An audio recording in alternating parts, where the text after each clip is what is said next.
What's up, Blue Hawk Nation? My name's Tyler Doohen. I'm with Dickinson State University's Fellowship of Christian Athletes, and I'll be this week's host for Hawk Talk. Joining me today is head golf coach Thadd O'Donnell. Thadd, welcome to the show. Thank you. Tell me a little bit about your team this year. Kind of, going into the season, what were your expectations and how is the team looking this year? Going into the season, we really had no expectations because we did a lot of recruiting this summer with a lot of young guys. I think on the men's side, we have 7 guys that we've been playing every week, and 5 of them are freshmen. So making that transition to college, not golf is one thing, but being a student athlete is another thing that they haven't experienced at the college level. So that was a big adjustment at the beginning, getting classes and all that. So how that all plays out, we're still working on that.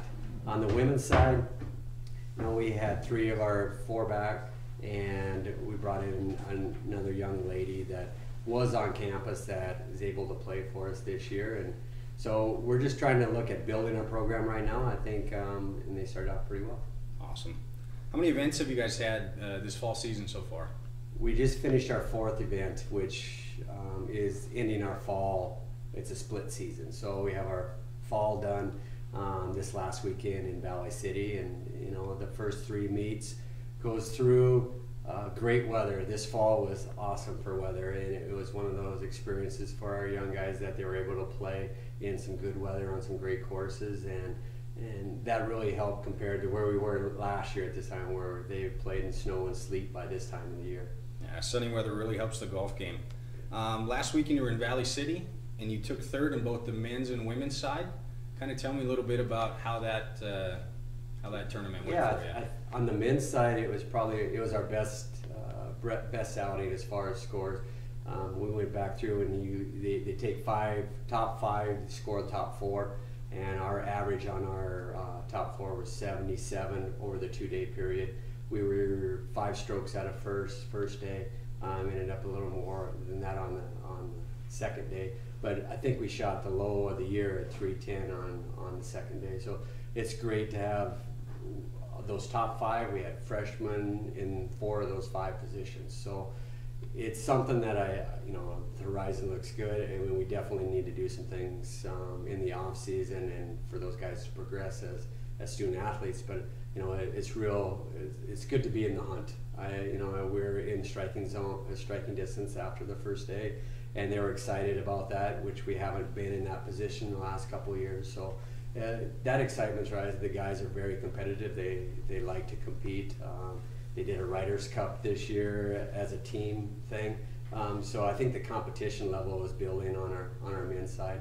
On our women's side, we've had 3 different leaders throughout the 4 events. 3 different girls have been our number 1. So that's real good to see that. I mean, they play well together. They're close in their play. We just need to add some more depth there. Sure. Tell me a little bit about team chemistry. You said you have some new freshmen and a lot of freshmen coming in. How are the upperclassmen treating that, and how are the freshmen responding to kind of the chemistry of the team? It's been really good. I think on any smaller group of athletes, you can build that team chemistry pretty easily just by doing a lot of different things together. One thing they did, like I told you, we did a Ryder Cup. It was a week-long event that we had different guys matched up, and it was just a friendly competition, and they really had a lot of fun with it.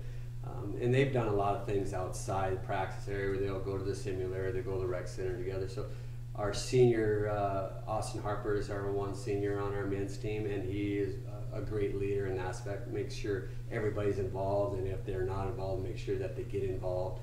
And it's been real positive. So really trying to bring out the best in every kid on our team and make them feel real comfortable. And like any sport, the more comfortable you feel, the better you're going to perform. And I think we've made those freshmen feel very comfortable and try to get their best performance out there. And we've done that. We've had some highs and lows, but that's like any sport, and it really shows in golf. When you're on, and when you're off, it's terrible. And at the end of the day, that's what your score is. So it definitely is something that our freshmen are making those strides, not to blow up on one hole and get all frazzled and get out of whack. Just take each shot, shot by shot. And Austin has done a really good job on the men's side. On the women's side, Danielle and Doug, she's a senior also, and they've done a good job of bringing the ladies together, and it's been really positive. Awesome. You're off until March now, so no more competition until March. What are some things that you've set in place to help your team get to where you want to be come the spring season? Yeah, that's one thing that we sat down and talked after the meet, that we want to do something throughout the winter. And it, like we always, it is tough up here in this climate in the winter as opposed to down south where they get to play year round. But we do a lot of different things. They're going to be in the rec center that has a great simulator, and we've been in there a couple times when the weather hasn't been great out here, and do different competitions. And it does help them. It's kind of like a range setting where they can go on there and see their face, their attack angle, all that. It gives a lot of instant feedback, which our freshmen are, been real positive with. It really helps them make adjustments to their swing. And then also we're doing different things. We have a hitting mats upstairs in Weinberg and in our own facility. So try to hit once or twice a week. And then early in March, we take a spring trip where we go to Arizona, go down there and play 4 or 5 days, which they really look forward to do. We do a fundraiser to take everybody down there, and it's a real neat atmosphere to come back right before our spring season starts. That's great. What else you'd like to say to Blue Hawk Nation today? Thanks. All right, Head Coach Thadd O'Donnell. Welcome back to part 2 of this week's Hawk Talk. Joining us again is Head Coach Pete Stanton from the football team here at Dickinson State University. Coach, welcome back. Thank you. Talk to me a little bit about last weekend's game.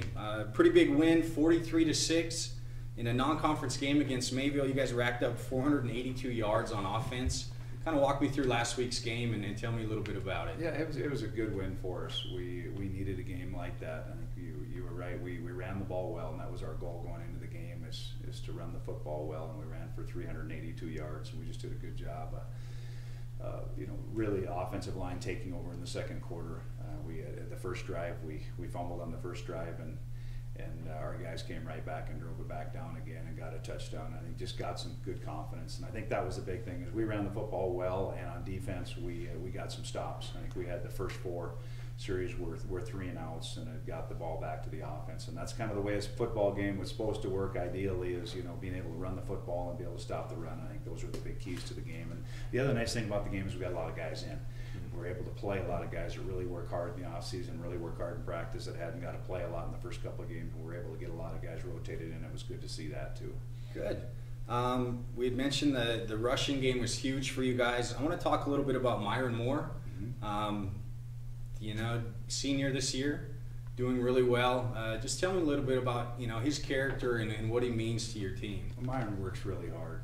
He put in the time in the off season and really took over that leadership role here since last December, and he stepped up and ran hard. I think the big thing with Myron in the games is just his yards after contact. He's one of those that's strong, and not only is he fast, he runs under track team and was an All-American in track, but he also has a good strength and the ability to break tackles, and that's what he did against Mayville State. He came in and broke some tackles and had some good second opportunities, and did a good job there.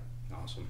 Homecoming week, Jamestown, we got them at home. It's again a non-conference game. What are you expecting? What are you expecting from the Jimmies? Well, Jamestown has a very good quarterback. Erickson is a good player, and he's a playmaker. He's a good quarterback. Last year he hurt us throwing the ball last year, but one thing he does really well, probably compared to any quarterback we played this year, is he runs the ball well as well. So they got a great dimension with him, and they a little deceptive on their scores with Valley City. Valley City ended up beating them both times, but this last time, Valley City had a pick 6, and Valley City. Jamestown fumbled going in about the 10-yard line, and then also had an interception about their own 20. They actually, yardage-wise, it was closer than people think. So they've got a well-balanced team. Defensively, they do a good job as well. So we're looking forward to a very good opponent coming in here in a great homecoming game. Awesome. What are some things that you guys have done in preparation up to Saturday? Some things you might have put in or implemented this week in practice that. Yeah. Something new. I think just being more consistent. We've really emphasized that, and the other thing we're really working hard on the practice this week is special teams. We've had too many breakdowns there. you know, with our field goal unit, we gave up a block kick, and our punt team, we gave up a blocked punt, and we're just really working hard to shore those things up. We talked to our guys about special teams being 1 out of every 5 plays in the game, and that's really been our emphasis in practice this week, is making sure those little things are taken care of so it doesn't turn into a big thing, and that we're consistent on all sides of the ball. Saturday. 1 o'clock on Saturday, homecoming this week. We're going to switch gears just a little bit. Hall of Fame inductions are coming up. The 2002, 2003, and 2004 football teams, all of which you played a big part in, are going to be inducted. What does that mean to you, sort of the fruit of your labor, you know, getting honored like that? You know, how special is that to you? Yeah, that was a special group of young men, you know, those classes that, you know, we won a couple playoff games with that group. You know, in 2002, we had a real close game with Carroll College, and a good, you know, until the fourth quarter, and then the 2003 team was undefeated and played Lambeth, Tennessee, in a real cold game here and on the ice. And you know, we played Northwest Oklahoma, who had future Dallas Cowboy Patrick Creighton playing for them. But anyway, you know, going into those 3 years were just a number of great, outstanding young men that are really true Blue Hawks still today. I mean, they are guys that are around, not only around town but in the region and the area. They're special young men that you know, it's a special time period for our program, where we went through, you know, in that 3-year span and won conference championships, not only every year and also won in 2005, but just the character of those young men and the talent of those young men. It was a special time. Great. And also one more, Jay Schillinger, your current offensive coordinator. He's also going to be inducted. 2-time NAIA All-American running back. You know, again, the fruit of your labor coming out of that. You know, Yeah. How special is he to the program then and now, you know, as your offensive coordinator? He's very special to now and then. You're correct on both of them, and you know, he's our all-time leading rusher. I guess if there's anybody who deserves more to go in the Hall of Fame, it would be him, and he's not going to let people know that. But he was a special player that, you know, played hurt and played hard and did everything right as a player, and was a great ambassador for our program. And then obviously what he's done since. You know, he's been here. He coached right away out of college at Dickinson State, then was in the high school ranks and at UND for a while, and then we were lucky enough to get him back last year. And he's done an outstanding job coordinating our offense and recruiting. And there's so many things that he does well. I could go on, but just an important part of our program, and he's been that way for many years.